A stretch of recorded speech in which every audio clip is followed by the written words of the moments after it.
Hi friends, welcome back to our channel.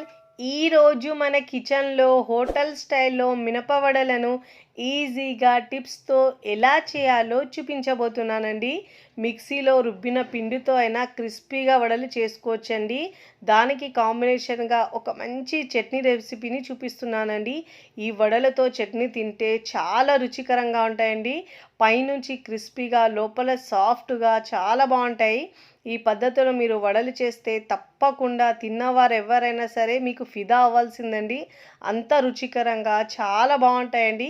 వీడియోని ఎక్కడ skip చేయకుండా పూర్తి వీడియోని చూసి మీరు కూడా తప్పకుండా ట్రై చేయండి. చాలా రుచికరంగా ఉంటాయండి.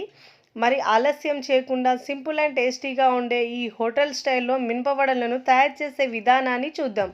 ముందుగా వడల కోసం 1 గ్లాసు మినపగుళ్ళు తీసుకున్నానండి. ఇక్కడ నేను ఇలా శుభ్రంగా ఒక 2 నుంచి 3 సార్లు బాగా వాష్ చేసుకోవాలండి. మీరు పొట్టు మినపప్పు అయినా తీసుకోవచ్చండి. దీని ప్లేస్లో ఇంకా టేస్టీగా ఉంటాయండి వడలు దాంతో తీసుకుంటే. ఇప్పుడు ఇలా శుభ్రంగా వాష్ చేసుకుని ఆ వాటర్ తీసి మళ్ళీ తిరిగి దాంట్లో వాటర్ వేసుకొని మనం ఒక 2 నుంచి 3 గంటల పాటు నానబెట్టుకోవాలండి. ఇక్కడ నేను నానబెట్టుకున్న తర్వాత చూపిస్తున్నాను చూడండి. పప్పు బాగా నానిందండి. ఇప్పుడు మిక్సీ జార్, ఇక్కడ మనము గ్రైండ్ చేసుకోవడానికి చిన్న జార్ తీసుకోవాలండి. దీనివల్ల పిండి మంచిగా గ్రైండ్ అవుతుంది. సగం కంటే కొంచెం ఎక్కువ వేసుకోవాలండి. మనం పప్పును వేసుకొని ఒక పావు టీ స్పూన్ కంటే తక్కువ ఉప్పు వేసుకోవాలండి. దీంట్లో వేసుకొని ఒకసారి గ్రైండ్ చేసుకోవాలండి. పల్సిస్తూ గ్రైండ్ చేసుకోవాలి. ఇలా కాస్త బరకగా గ్రైండ్ చేసుకున్న తర్వాత ఇప్పుడు దీంట్లో మనం కొద్దిగా వాటర్ వేసుకోవాలండి. మరి ఆ వాటర్ ఎక్కువ వేస్తే మనకు పిండి పల్చగా అయిపోతుంది కాబట్టి కొద్దిగా వాటర్ వేసుకొని గ్రైండ్ చేసుకోవాలి. చూడండి, ఇలా పిండిని గ్రైండ్ చేసుకోవాలి. ఈ విధంగా ఉండాలండి. ఇలా గ్రైండ్ చేసుకున్న పిండిని మనం ఒక పెద్ద బౌల్లోకి తీసుకోవాలండి. ఇలా బౌల్లోకి తీసుకోవాలి. ఫస్ట్ టైం నా ఛానల్ చూస్తున్న వాళ్ళు ప్లీజ్ నా ఛానల్ని సబ్స్క్రైబ్ చేసుకోండి, లైక్ చేయండి, పక్కనున్న బెల్ ఐకాన్ని ప్రెస్ చేయండి. ఇలా ప్రెస్ చేయడం వల్ల నేను పెట్టే వీడియో నోటిఫికేషన్ ముందుగా మీ హోమ్ పేజ్కి వస్తాయండి. ఇప్పుడు ఇదే మిక్సీ జార్లో మిగతా పప్పును కూడా వేసి గ్రైండ్ చేసుకోవాలండి. గ్రైండ్ చేసుకొని ముందు గ్రైండ్ చేసుకున్న బౌల్లోకి పిండికి వేసుకోవాలి. ఇలా మొత్తం పిండిని వేసుకోవాలండి. ఇప్పుడు ఇలా వేసుకున్న తర్వాత పిండిని బాగా మిక్స్ చేసుకోవాలండి. ఒక 2 నుంచి 3 నిమిషాల పాటు ఎంత బాగా మిక్స్ చేసుకుంటే మనకు పిండి అంత బాగా ఫ్లఫీగా అవుతుంది. వడలు చాలా బాగా వస్తాయండి. ఒకవేళ ఇలా కలపని వారు మీరైతే దీంట్లో ఒక 1/2 టీ స్పూన్ దాకా వంట సోడా వేసుకొనైనా మిక్స్ చేసుకొని మీరు వడలు వేసుకోవచ్చండి. నేనైతే ఇక్కడ వంట సోడా వేయకుండా ఇలా బాగా కలుపుకోవాలండి. ఎంత బాగా కలుపుకుంటుంటే మనకు పిండి అంత బాగా మంచి వడలు వస్తాయండి.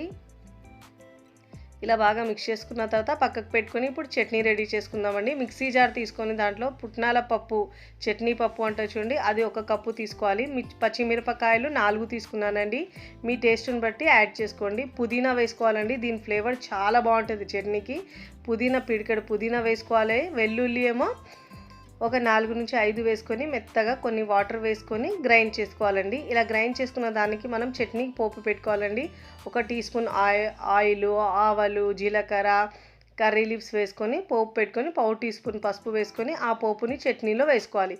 ఇప్పుడు దీంట్లో చట్నీలో రుచికి సరిపోయినంత ఉప్పు వేసుకొని బాగా మిక్స్ చేసుకోవాలి. చట్నీలో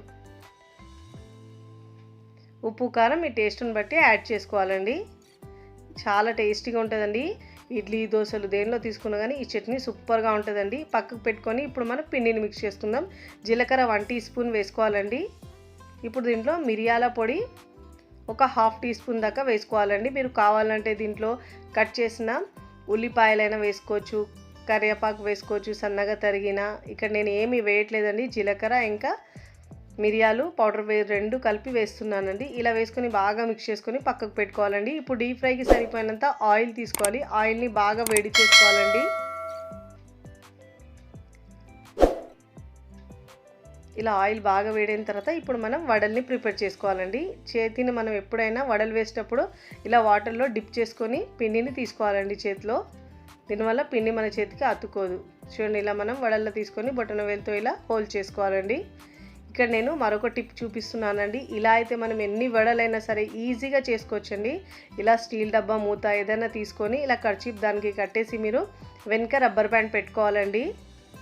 టైట్గా పెట్టేసేయాలి. దీన్ని ఇలా చేయడం వల్ల ఈ టిప్స్తో మనం ఎన్ని వడలైనా ఈజీగా చేసుకోవచ్చండి. ఇంకా చాలా ఈజీగా మనం తక్కువ టైంలోనే ఈజీగా చేసుకోవచ్చు. ఇలా వెనక రబ్బర్ బ్యాండ్ టైట్గా పెట్టేసేయాలి.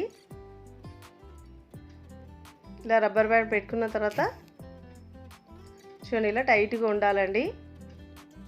ఒకవేళ మనకు వడలు వేస్తున్నప్పుడు లూజ్గా అయిపోతే మళ్ళీ టైట్ చేసుకోవాలి బాగా. ఇలా టైట్ చేసుకున్న తర్వాత మనం వాటర్తో ఇలా తడుపుకోవాలండి. కాస్త లైట్గా ఇలా తడుపుకున్న తర్వాత ఇప్పుడు మన చేతిని కూడా వాటర్లో ఇలా డిప్ చేసి ఇలా చిన్న పిండి ముద్దలా తీసుకొని మనం వడల షేపు ఇలా వడల్లా ఒత్తుకొని లైట్గా ఇలా మళ్ళీ వేల్ని కూడా మనం వాటర్లో ఇలా డిప్ చేసి మధ్యలో హోల్ చేసుకోవాలండి.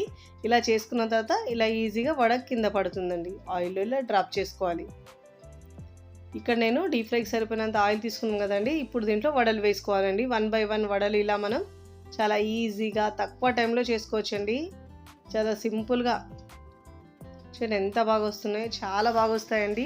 ఒకవైపు ఫ్రై అయిన తర్వాత మరోవైపుకి టర్న్ చేసుకోవాలండి. గోల్డెన్ కలర్ వచ్చే వరకు మంచిగా ఫ్రై చేసుకోవాలి. ఫ్లేమ్ని మీడియంలోనే ఉంచాలండి. హై ఫ్లేమ్లో ఉంచితే పైన కలర్ వచ్చేస్తుంది, లోపల పచ్చిగా అలానే ఉంటుంది. మీడియం ఫ్లేమ్లో మంచి గోల్డెన్ కలర్ వచ్చే వరకు తిప్పుతూ అన్ని వైపుల్లో ఫ్రై చేసుకోవాలి. చూడండి ఇలా మంచిగా ఫ్రై చేసుకున్న తర్వాత జాలి గరిటెలో తీసుకోవాలి. దీనివల్ల ఎక్స్ట్రా ఆయిల్ మొత్తం కిందకు వచ్చేస్తుందండి. మంచిగా ఫ్రై చేసుకోవాలండి గోల్డెన్ కలర్ వచ్చే వరకు. ఇలా టిప్స్తో చేస్తే మనం ఎన్నైనా ఈజీగా చేసుకోవచ్చండి. ఇప్పుడు ప్లేట్లోకి తీసుకోవాలి. చూడండి ఎంత బాగా వచ్చినాయో, చాలా బాగా వస్తాయండి.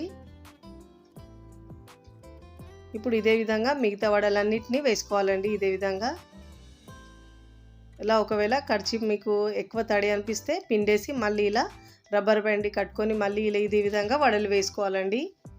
చాలా సింపుల్గా చేసుకోవచ్చండి వడలు అంటే. ఫస్ట్ టైం చేసిన వాళ్ళు కూడా చాలా పర్ఫెక్ట్గా కుదురుతాయండి. అంత బాగా వస్తాయి ఇవైతే. ఇదే విధంగా మనం ప్రతిసారి వడలు వేసినప్పుడు ఇలా తుడిచేసి మనం వాటర్తో ఇలా తుడిచేసి మళ్ళీ వడ దాని మీద వేసి ఒత్తుకోవాలండి. చేతిని కూడా మనం వాటర్లో ఇలా డిప్ చేసుకొని హోల్ చేసుకోవాలి. ఇలా వాటర్లో ముంచడం వల్ల మనకు పిండి అస్సలు అతుకోదండి చేతులకు. ఇలా రెండు వైపులో మంచిగా గోల్డెన్ కలర్ వచ్చే వరకు ఫ్రై చేసుకోవాలి. ఇలా మంచి కలర్ వచ్చిన తర్వాత ఫ్రై చేసుకున్న తర్వాత ప్లేట్లోకి తీసుకోవాలి. ఇదే విధంగా మిగతా వాటిని మనం ఫ్రై చేసుకొని ప్లేట్లోకి తీసుకోవాలి 1 బై 1. ఇప్పుడు సర్వింగ్ ప్లేట్లోకి సర్వ్ చేసుకోవాలండి. తిన్నా కొద్దీ తినాలనిపించేలా సూపర్ టేస్టీగా ఉంటాయండి. ఈ చట్నీతో తింటే సూపర్గా ఉంటుందండి. పైనుంచి క్రిస్పీగా, లోపల సాఫ్ట్గా, స్పాంజీ లాగా చాలా బాగుంటాయండి. మీరు కూడా తప్పకుండా ఈ మినపవడలను ట్రై చేయండి. ట్రై చేసి ఎలా కుదిరిందో కామెంట్ ద్వారా తెలియచేయండి. చూడండి ఎంత సాఫ్ట్గా వచ్చినాయి, పైన క్రిస్పీగా, చాలా బాగుంటాయండి. వీడియో నచ్చితే లైక్ చేయండి, ఫ్రెండ్స్ ఫ్యామిలీకి షేర్ చేయండి. మరికొన్ని టేస్టీ సింపుల్ క్విక్ రెసిపీస్ కోసం టీ కిచెన్ని సబ్స్క్రైబ్ చేసుకోండి. Thanks for watching.